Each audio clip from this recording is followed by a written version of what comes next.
whoever imitates the people is of them. Does this mean imitating religious things or anything like wearing clothes and celebrity birthdays, etc.? No, this hadith is general. This hadith is general, but specifically a man will be responsible if it is imitating of the religion, because we should not follow any other religion except Islam.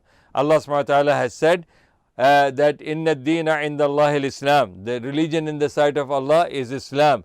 And Allah subhanahu wa ta'ala has said in Surah Al-Imran, وَمَنْ يَبْتَغِي غَيْرَ الْإِسْلَامِ دِينًا فَلَنْ يُقْبَلَ مِنْهُ وَهُوَ فِي الْآخِرَةِ مِنَ الْخَاسِرِينَ. Anybody who is seeking or living his life other than the Islamic style, other than the Islamic guidance, then it will be rejected by Allah subhanahu wa ta'ala and he will be amongst the losers. So this is generally this hadith, man tashabbaha biqawmin fahuwa minhum, it refers to first the religion.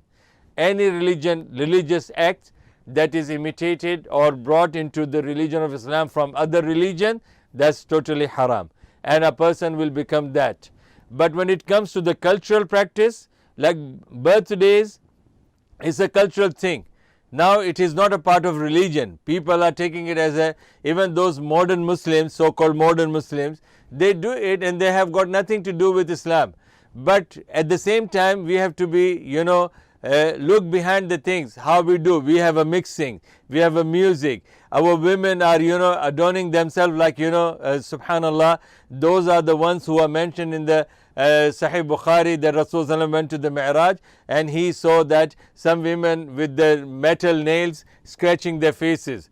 Rasulullah asked Angel Jibreel, why these women are doing this?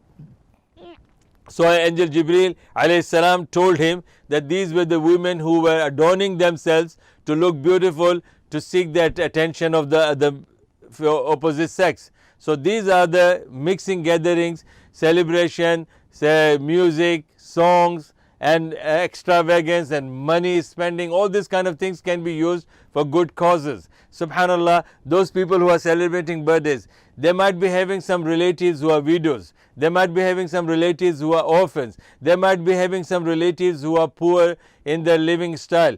Why don't people use that money to save that and help them? It is better than this celebration, subhanallah.